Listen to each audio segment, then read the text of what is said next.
Ai, Jesus. É bem complicado falar sobre isso, porque eu fico muito emotiva. Mas eu acho que essa coisa de ter a voz é uma coisa que você tem que lutar por ela todos os dias. Você não pode meio que descansar, sabe? É uma coisa que vão tentar tirar de você, ou você mesmo acha que você não tem capacidade para isso. E você, uma hora, você consegue, sabe?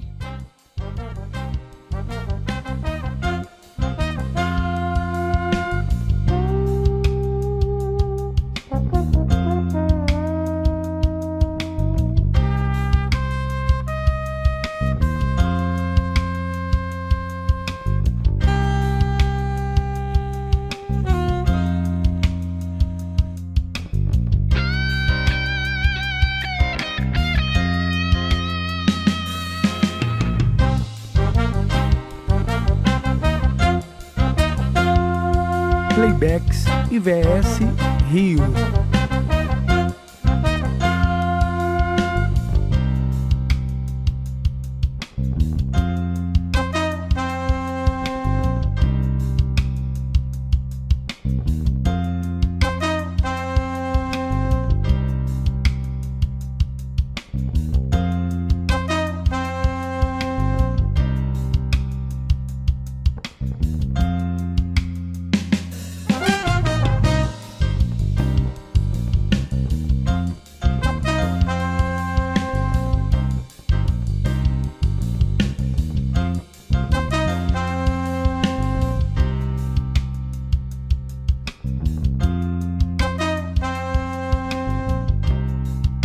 Playbacks IVS Rio.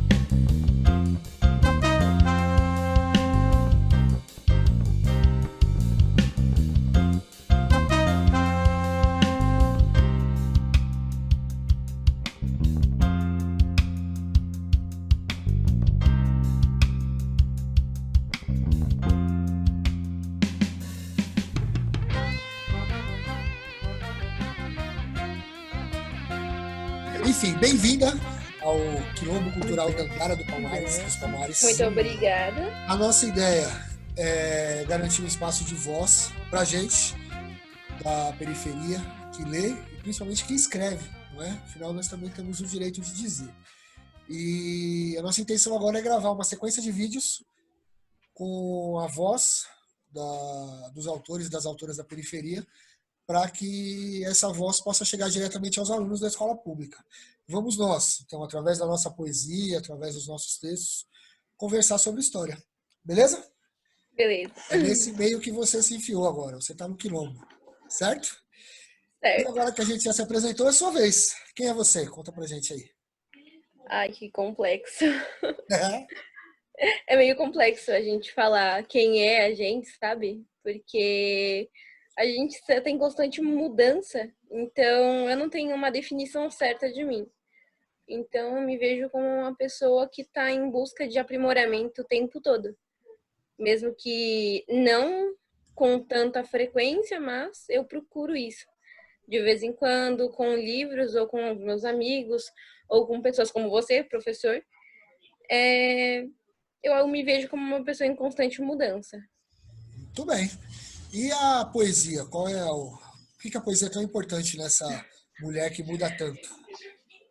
Então, a poesia, ela é o meio que eu encontrei, assim, que eu pude me libertar, entre aspas. Porque eu vivi numa família que não era muito legal, assim, em questão de núcleo, né? Aquela família nuclear, a gente não era tão nuclear assim, não era tão tradicional, era meio que extremista, sabe? Como uma literal ditadura. Então, eu acho que a poesia ela me ajudou a fazer com que eu conhecesse quem eu sou, fazer com que eu conhecesse o mundo através da minha própria imaginação. E conforme eu adquiria conhecimento, eu colocava dentro da poesia. Foi quando eu descobri várias coisas com você e com o Cláudio, como poetas, como Carlos Drummond de Andrade, que foi o meu primeiro, assim, que eu falei, caramba, eu ganhei um livro da minha avó que se chamava Rosa do Povo, e aquele livro, ele me abriu, assim, de uma maneira que eu não posso explicar. Que conforme eu ia lendo a poesia dele, eu ia me envolvendo no meu próprio mundo. Eu fiz uma viagem para dentro do meu eu, e eu fui me descobrindo como uma pessoa que consegue se expressar, que eu podia fazer isso também. Eu conseguia, eu falei, caramba, não é tão difícil, sabe? É tão prático e tão legal, é como se você tivesse uma sala que você conseguisse se expressar. Eu não tenho palavras para descrever o que é a poesia em palavras, assim, é como se você fosse descrever o amor. É literalmente como se você fosse descrever o amor, porque ela é muito grande, assim. A sua presença inicial, eu fiz questão de ter você como a primeira poeta para a gente começar essa série de vídeos aí que a gente vai tentando, exatamente por esse aprendizado, né? A gente veio aprendendo junto e a sua libertação, de certa forma, foi a nossa libertação também. O História e Poesia deve muito Uhum. aos poetas da primeira geração do História e Poesia, principalmente, mas essencialmente na possibilidade da gente acreditar mais, né? A gente acreditou mais. Uhum. E eu acho que isso que, acho na verdade não, eu penso que isso que faz de nós construtores a nossa história também. Quando você disse aí, primeiro da dificuldade de se apresentar e depois se apresentou muito bem através da sua poesia, né? Dizendo que é a poesia para você, eu penso que a gente chega quase na nossa utopia de sermos a nossa própria história, não é? De dizermos a nossa própria história, porque nós já somos também. E é nesse sentido que eu queria falar com você do seu poema, O Dia da Mulher, que vai estar no começo do vídeo, o pessoal já vai ter visto já. Ai, ainda bem. Esse poema me impressionou por muitas coisas, mas essencialmente porque, e aí eu quero ter essa conversa com você, na verdade, agora, me parece que ele faz parte de uma luta, que é uma luta secular já, que é a luta das mulheres. Não é? Uhum. Você, como mulher negra, moradora da periferia, com todas as dificuldades familiares que você diz, da escola pública, não é? Com toda a dificuldade que você vem enfrentando agora para se colocar no mercado de trabalho, e além de tudo ainda é poeta ainda, ou seja, Uhum. as coisas não são fáceis.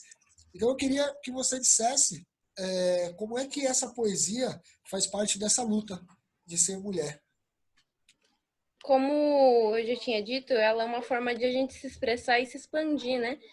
Então, eu creio que a parte da luta, como mulher, ela geralmente não tem um lugar de voz, assim, eu queria homenagear, pelo menos, parte das mulheres que eu conheço e a mim mesma, porque era muito difícil me reconhecer como uma pessoa que fazia parte desse meio, porque quando eu descobri o movimento feminista, eu não fazia ideia de que como era, qual era a ideologia, qual que era a luta, e eu não me via como merecedora disso.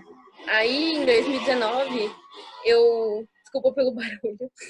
Em 2019, eu resolvi fazer meio que uma reflexão através de mim mesma. E eu falei, calma aí, eu também tenho essa parte de luta. Eu lutei meio que minha vida inteira, né? Como mulher, porque é, eu cresci num meio que eu cresci no meio que já não era muito fácil, que a minha avó, minhas duas avós, na verdade, mulheres, eram bem machistas. E meio que, para mim, o que era de menino era brincar. Então, não via muito sentido nisso. O que era de menino, para mim era só brincadeira. E quando eu fui crescendo, eu vi que também não faz muita diferença. Às vezes a pessoa fala, isso daqui é de mulher, isso daqui é de homem. Mas é só uma coisa, não significa que seja de um lado, não tem uma definição. Então, eu acho que essa luta através das mulheres de se expressar por meio de poesia é como se fosse um protesto individual de cada um.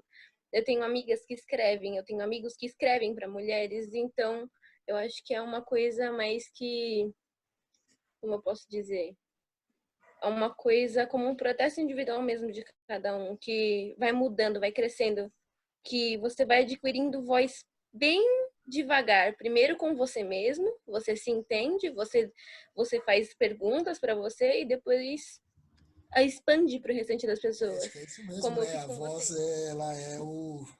A sua voz, ela vem muito forte nessa poesia, né? E lendo essa poesia, rapidamente, assim, eu pensei, pensando um pouco nessa luta das mulheres, na verdade, eu lembrei da Revolução Francesa. É um período aí da história importante, teve grandes transformações. Uhum. E aí, durante a Revolução Francesa, foram lá e fizeram a Declaração dos Direitos do Homem e do Cidadão. Bacana, né? Direitos iguais para todo mundo igual perante a lei, sem opressão, justiça para todo mundo. Só que aí teve uma mulher, vai ser difícil falar o nome dela porque é francês, Olympe de Gouges, né? Que fica esse francês assim Uhum. meio estranho, mas vamos só para registrar, que 2 anos depois ela lançou um novo manifesto. Ela disse: por que só dos homens, né? Aí ela fez a Declaração Uhum. dos Direitos da Mulher e da Cidadã. Uhum. Aí que começou a se perceber uma coisa muito interessante: a igualdade não necessariamente é igual para todos, né? É. Quando ela fez a Declaração dos Direitos da Mulher e da Cidadã, o que sobrou para ela foi a guilhotina. Ela foi guilhotinada. E aí disseram o seguinte: calma aí, direitos iguais, mas não peronomútil, né? Direitos iguais, mas não para. É. Então é uma luta sempre igualizada. E Uhum. incrivelmente eu lendo o poema, o seu poema, eu vi uma conversa muito importante com o Olympe lá do século XVIII, quando dizia: nós temos Uhum. direitos também iguais. A gente tem direito principalmente à voz, a dizer o que nós queremos, e essencialmente o que nós somos, né? Uhum. E é desse sentido que me parece, e aí eu queria que você me dissesse se você concorda ou não, que a sua poesia faz parte de uma luta que não é só sua, é uma luta histórica, não é? Das mulheres. Sim. Desculpa pela garganta. Sim, eu concordo que é uma. Porque é uma luta que às vezes está implantada dentro da sua família, você não sabe. Às vezes você é criança e não sabe. Como quando eu era pequena, isso ocorreu muitas vezes de mim me importar de determinada maneira. Você sabe que quando você é pequeno, você vai puxar o jeito de você andar ou do seu pai ou da sua mãe. E eu acabei, não que puxando do meu pai, porque meu pai foi ausente. Acabei puxando o jeito dos meus primos e do meu irmão, que meio que andar meio que de perna aberta. Mas para mim aquilo era normal, e eu me sentia mais confortável. Então, é uma coisa meio doida, porque se você parar pra pensar, uma coisa que acontece com você, às vezes acontece com o mundo inteiro, ou já aconteceu, ou você tá repetindo a história. É muito doido, sabe? Por isso que eu acho que quando eu escrevi esse texto, eu tava muito inspirada na luta feminista. Eu tinha acabado de passar março, eu tinha falado, caramba, não fiz nada no Dia das Mulheres, eu tenho que fazer, né? Aí eu acabei fazendo o texto, mas eu não postei em lugar nenhum. Tipo, eu guardei ele pra mim, mas com muita, assim, muito amor por ele. Tanto que quando eu leio ele, eu não sei, sabe? Sabe quando você sente um fogo dentro de você, como se tivesse muitas coisas dentro de você que você está explorando ainda, ou que você já explorou, ou que você já viveu, ou que você vê em outras pessoas? É basicamente isso. Você falou agora, Elis, uma das coisas que mais me chamou a atenção no seu poema é quando você diz de... Você reflete sobre o fato de ter sido criado por homens, né? Uhum. E aí você fala dessa tentativa, quando criança, de se parecer com alguns homens, né, de ter como único modelo. É, Como é que foi esse negócio de ser criado por homens? Como é que isso faz... Como faz parte de você hoje isso, né? Como faz parte da Agnes hoje? como faz parte de mim hoje, nem tanto faz parte, né? Tem um lado bom e um lado de ruim de toda coisa. Foi uma coisa que demorou pra mim desacostumar de certas coisas, como não pisar muito forte no chão porque incomoda, e você tá andando que nem um moleque, para com isso. Fala mais baixo, e você vê que eu falo bem alto. Não brinca com bola. Nossa, na época do fundamental eu jogava só bola na escola, não jogava na rua, porque, né, só tinha menino, meus primos e blá blá blá. E quando ainda o meu pai fazia parte da minha vida, assim, eu me acostumei, muitas coisas meio que foram deturpando meio que uma liberdade minha. Não conseguia meio que me entrosar muito bem com os meus primos, porque eles falavam, não, você não pode brincar Você não pode brincar com a gente assim, porque senão a gente vai te machucar, senão você vai machucar a gente, porque às vezes era eu que machucava ele. E eu acho que isso parte de hoje me fez crescer como uma pessoa que meio que não, eu não tenho muito medo de outros, tanto de homens quanto de mulheres. Eu não tenho medo de homem, eu não tenho medo de, ai, se ele falar isso pra você, você não vai ficar com medo ou algo do tipo. Eu não. Eu já passei por um relacionamento meio que abusivo, né? Não foi muito saudável pra mim na época. Aquela coisa de adolescente, você não escuta a mãe. Aí, essa coisa de meio que o primeiro contato romântico com uma pessoa e essa pessoa ser machista não foi muito bom pra mim, porque pra mim o que ele falava estava certo, pra mim o que eu dizia estava errado. E às vezes ele falar também de, ai, não pisa no chão muito forte, isso me causou como se diz, um pequeno trauma que eu não fazia ideia de que ele existia. Tanto que foi esse ano que eu descobri isso e aí eu comecei a parar de fazer isso. Quando eu fui contratada, a minha chefe, ela andava bem forte no chão, ela pisava bem forte mesmo. Eu falei, meu, isso é normal? Por que ela faz isso? E é uma coisa boba. E aí teve um dia, um fim de semana, que eu fui sair, né, com meu namorado, e eu coloquei um salto. E o salto, eu falei, eu vou andar aqui normal. Aí eu tava, sabe quando você pisa em ovo, literalmente, pra não fazer barulho? E não tinha ninguém na rua, por que eu tava incomodada? Aí eu fiquei, meu, por que eu tô fazendo isso? Aí eu comecei a lembrar da minha infância, de quando minha avó não pisa assim no chão, não pisa assim no piso, você tá parecendo um menino andando, e não sei o que lá, não sei o que lá. E aí isso é uma pequena coisa, de muitas, que me fez refletir de quem eu sou hoje, por que isso é importante, porque eu porque pensar sobre quem eu sou, sobre o que é ser uma mulher, fez com que eu fosse o que eu sou hoje. Eu não tenho muito medo de mulher, eu não tenho muito medo de homem. Para mim são pessoas. E isso não muda muita coisa, sabe? Uhum. É estranho explicar, não sei, mas eu não tenho. É que nem eu tenho uma amiga que ela tem meio que medo de chegar perto de homem. E é uma síndrome, essa síndrome existe. Ela tem muito medo de Uhum. chegar e conversar. Mas eu não tenho. E tanto que eu tenho mais apego com garotos do que com garotas. Eu tenho mais papo de garoto do que de garota. E isso às vezes dá pra perceber em algumas poesias minhas, que às vezes eu me retrato como um homem, porque eu acho diferente, eu acho mais. Parece que eu tô quebrando uma regra e eu adoro isso. Entendi. Então, eu acho que ser criada por homens e às vezes não ser tratada como uma menininha quando eu era pequena, porque às vezes meu tio falava, liga essa moto aí eu ligava a moto. Então, fez com que eu fosse um pouco mais. Tivesse uma rebeldia boa hoje, em que eu conseguisse meio que me libertar. Não, não foi tão bom, porque eu empreendi algumas coisas ruins, mas também foi bom porque eu consegui ter essa autonomia, eu digo autonomia pessoal, que eu tenho voz porque eu lutei para ter essa voz. Eu tenho 6 irmãos meninos, mas meio que eu que boto ordem neles todos. Você... Mesmo sendo mais velho ou não, se eu não me impôsse, eles tomavam a casa, né? Que é assim. Entendi. Mas é isso. É muito interessante o que você falou agora, entre todas as, as questões, porque me fez agora voltar mais a uma parte do poema que eu já tinha colocado no roteiro para gente pensar junto, mas eu já ressignifiquei essa parte aqui comigo mesmo. Porque você termina o seu poema, que tem como título Dia da Mulher, um poema, como você me disse, para homenagear as mulheres, e no penúltimo verso você diz: Eu não sou mulher. Poema. É. Eu falei, nossa, e agora? Né? Como lidar com essa aparente contradição? Não é? Mas um pouco, me parece que aí volta de novo a importância da história. Acho que a sua história é que explica isso, né? Esse destemor que Uhum. desenvolveu, ser uma mulher destemida, isso é importante demais também para a escrita. E, essencialmente, por que não mulher?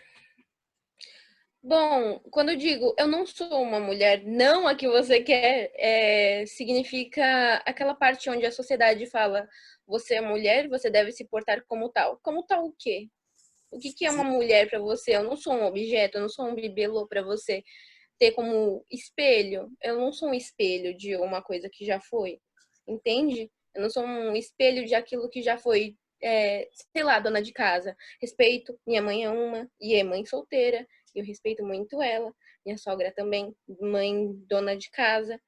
Então, sabe aquele espelho que você é indefesa, que você é pequena diante de determinada situação, principalmente sendo negra? Às vezes no mercado de trabalho me falavam: olha, você não vai usar seu cabelo assim, porque já falaram isso num curso pra mim, você não vai usar seu cabelo assim porque não vão te contratar, porque isso dá aspecto de que você não tá se limpando ou se cuidando, uma coisa assim. Meu Deus. E eu fiquei, meu, vocês querem o quê? Vocês querem que eu raspe minha cabeça, ponha uma peruca ou alguma coisa do tipo? Mas sabe quando você fala, eu não sou isso. Eu não vou alisar meu cabelo, eu não vou fazer chapinha pra fazer uma entrevista de emprego. Fui rejeitada em várias e isso não me deixou bastante afetada. Tanto que eu entrei no curso de teatro para ver se eu conseguia me desenrolar mais, que eu achei, se eu entrar no curso de teatro, aí agora vai. E foi mesmo, mas foi aquele acreditar, sabe? Dessa vez vai e eu não ligo quais são as consequências. Bom, eu acho que quando eu falo que eu não sou mulher, eu não sou aquela que vou abaixar a minha cabeça, aquele modelo, sabe? Aquela forma que criaram, que ao longo do tempo tentaram podar, sabe? De você vai nascer, casar e morrer. Nascer, crescer, casar, ter filho e morrer. Pronto. Você não vai abrir a sua boca, você não vai ter opinião, você nunca vai escrever, porque isso aconteceu comigo. Meu pai falava que eu escrevia coisas erradas para minha idade. Quando eu comecei a escrever, né? Lembra que eu tinha um caderninho? E esse caderninho, tanto que eu nem lembro onde ele tá mais. Ele foi uma ele foi como se fosse a minha sala. Como se diz, meu amor, aquele castelo do Sherlock? Palácio Mental. Ele foi meu palácio mental.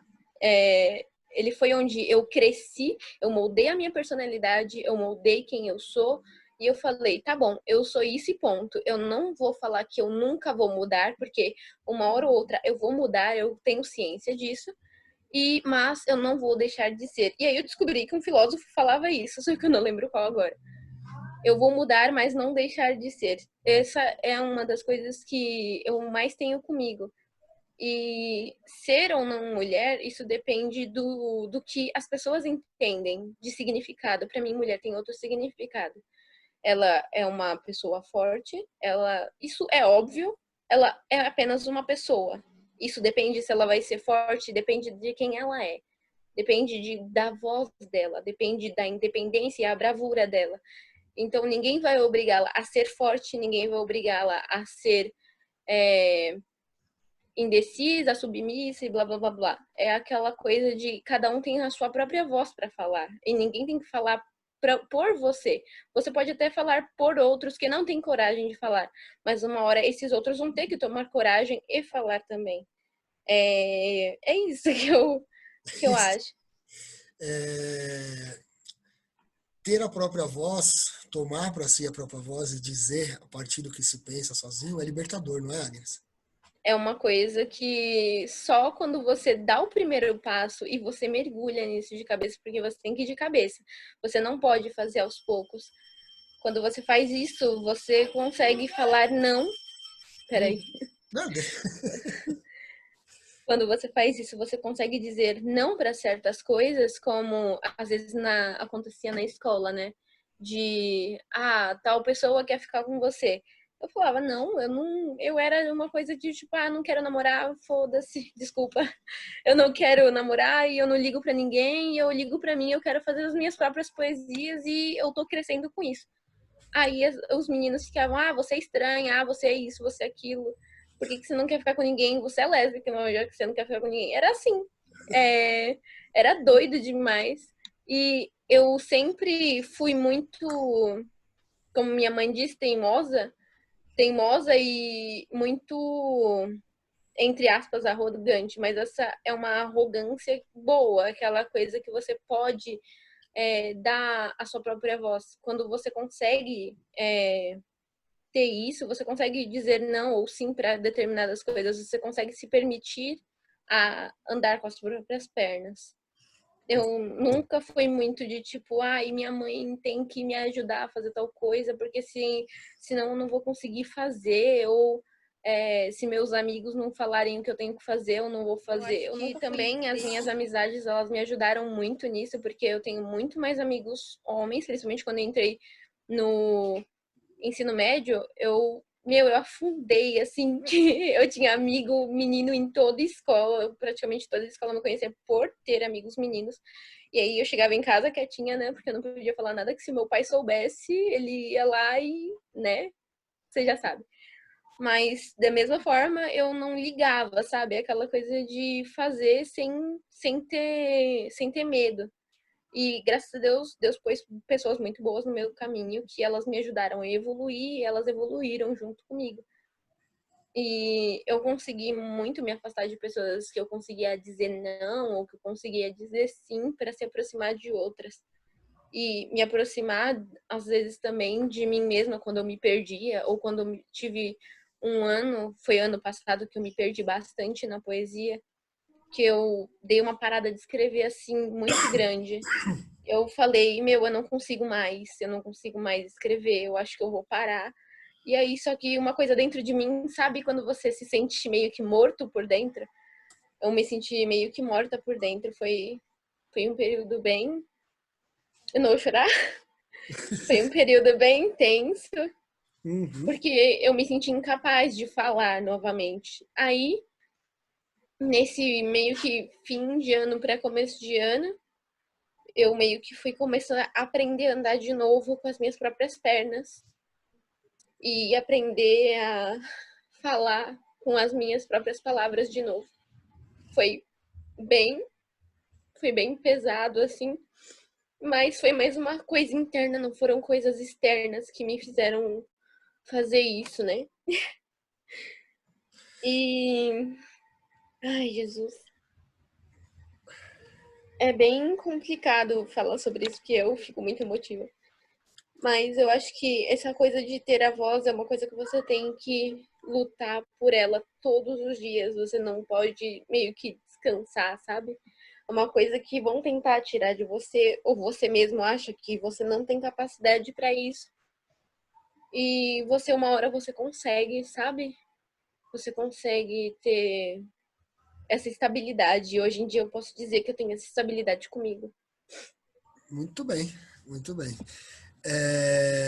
A gente vai partir para os agradecimentos. Primeiro, de tudo, agradecer muito, muito por você ter topado esse desafio. A gente já vem algumas semanas aí planejando essa loucura, né? Desde quando eu pensei nessa ideia de criar um canal de comunicação direto com as crianças da escola, agora que a gente está afastado, através da poesia, através da voz de quem conhece, de quem vive e de quem experimenta a história na periferia, né, de pessoas que passam por todas as nossas provações aí diárias, mas que ainda assim se recusam a baixar a cabeça. Né? Eu vejo isso pulando na sua poesia o tempo inteiro. Uma poeta que jamais abaixa a cabeça. O professor Cláudio conta uma história muito interessante, que certa vez um escritor foi mostrar um texto para Clarice Lispector, uma escritora brasileira, e quando ela leu o texto, ela respondeu para ele alguma coisa do tipo assim, quem tem medo não pode escrever. A literatura não permite a covardia. Né? Ela não permite mesmo. E por isso tem que ser muito forte, e eu vejo isso em você, na sua poesia principalmente. Acredito que nós estamos fazendo história, escrevendo, você está escrevendo uma página importante da história, do lugar de onde você mora, das pessoas que estão junto com você, dessa família gigante, linda da qual você faz parte, da nossa escola também, de todo o nosso povo da periferia e essencialmente das mulheres que há séculos aí estão nessa luta de libertação. Então eu diria que hoje nós fomos lá na Revolução Francesa, lutar do lado da Olympe de Gouges, e talvez tenhamos sido guilhotinados junto com ela, né? Mas a gente não caiu, a gente está aqui. Beleza? Beleza. E eu gostaria que você desse um recado final para a galera da escola, que estão lá junto com seus irmãos hoje, e um tchau para eles. Bom, é complicado falar alguma coisa para criança, porque geralmente entra por um ouvido e sai por outro, então é só uma questão de não parar de estudar. E se você gosta de poesia e se você gosta do que você está fazendo, não pare nunca, se você tem coragem suficiente para isso, né? Muito bem. Parabéns, poeta. Muito obrigado pela coragem, pela disposição. A utopia por todos e todos por um quilombo. Todos fizeram com todos os santos zelando. Quilombo. Todos regaram com todas as águas do pranto. Quilombo. Todos tiveram de tombar amando e lutando. Quilombo. Todos nós ainda hoje desejamos tanto. Existe um Eldorado negro no Brasil.